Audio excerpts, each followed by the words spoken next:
আমি সকলোখিনি আমাৰ অসমৰ পৰা যিখিনি ভাৰতীয় জনতা পাৰ্টিৰ নেশ্যনেল কাউন্সিলৰ মেম্বাৰ সকলো আমি আহি দিল্লীত সমবেত হৈছোঁ। আমি পবিত্ৰ মাৰ্ঘেৰিটা ডাঙৰীয়াই আমাক পুৱাৰ জলপান খোৱালে। এতিয়া আমি সকলোৱে আমাৰ পাৰ্টিৰ হেড অফিচলৈকে গৈ আছোঁ। তাতে আমি সিদ্ধান্ত ল'ম বা দলে সিদ্ধান্ত ল'ব কেনেকৈ আমি নমিনেশ্যন দিম, কোন আমাৰ কেণ্ডিডেট হ'ব।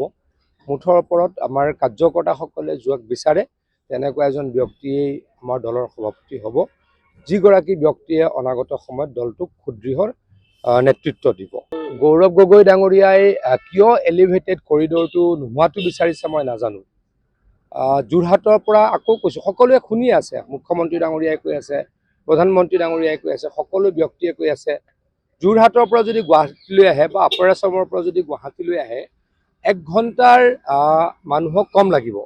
1 ঘণ্টা কম লগাটো অত্যন্ত গুৰুত্বপূৰ্ণ। গাড়ীৰ তেল কম লাগিব, মানুহৰ সময় কম লাগিব, গাড়ীৰ টায়াৰৰ ক্ষয়ক্ষতি কম হ'ব, ইঞ্জিনৰ ক্ষয়ক্ষতি কম হ'ব। মুঠৰ ওপৰত 1 ঘণ্টা কম হোৱাটো অত্যন্ত গুৰুত্বপূৰ্ণ।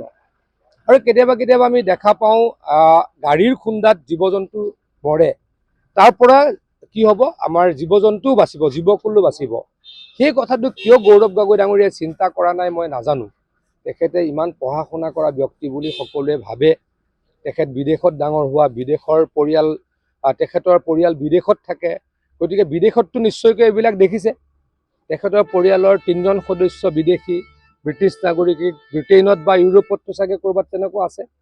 তাৰমানে ইউৰোপত থাকিব লাগে, ব্ৰিটেইনত থাকিব লাগে, অসমত থাকিব নালাগে, অসমৰ ভাল হ'ব নালাগে। সেইকাৰণে গৌৰৱ গগৈ ডাঙৰীয়াই এইবিলাক কাম কৰে, এই কথা কয়। কিন্তু অসমৰ ৰাইজে এই কথা বেয়া পায় আৰু অসমৰ ৰাইজে এলিভেটেড কৰিডৰ ভাল পায়, অভাৰব্ৰিজ ভাল পায়, ভাল ৰাস্তা ভাল পায়, দলং লাগে, সকলোখিনি আমি কৰিম। তেখেতে যি কৈছে মথাউৰি নাই, মথাউৰি সম্পূৰ্ণকৈ আছে। অসমত এতিয়া আৰু খুব বেছি 100 কিলোমিটাৰ মথাউৰি নোহোৱা অঞ্চল আছে, কিন্তু সেই অঞ্চল 100 কিলোমিটাৰত ফিজিবিলিটি কম আছে। লেণ্ড একুইজিশ্যনৰ সমস্যা, হাই ডেঞ্চিটি আছে মানুহৰ, তেনেকুৱা আছে। বাকী গোটেই 1000 কিলোমিটাৰ মথাউৰি আমি 5 বছৰত মাৰিলোঁ। আপুনি ঠিক কৈছে, ইয়াৰ আগতে ছেমি কণ্ডাক্টৰৰ সৈতেও তেওঁলোকে বেয়া পাইছিলে। মুঠৰ ওপৰত অসমৰ কোনো উন্নয়ন হ'ব নালাগে, অসম আগুৱাই যাব নালাগে, অসম পিছুৱাই থাকিব লাগে, মানুহ দুৰ্ভোগ হৈ থাকিব লাগে, মানুহ দুখীয়া হৈ থাকিব লাগে, মানুহ অশিক্ষিত হৈ থাকিব লাগে, আৰু পাৰিলে কংগ্ৰেছক ভোট দিব লাগে। কিন্তু তেখেতলোকৰ এই ষড়যন্ত্ৰ, এই কাৰসাজি মানুহে নামানে।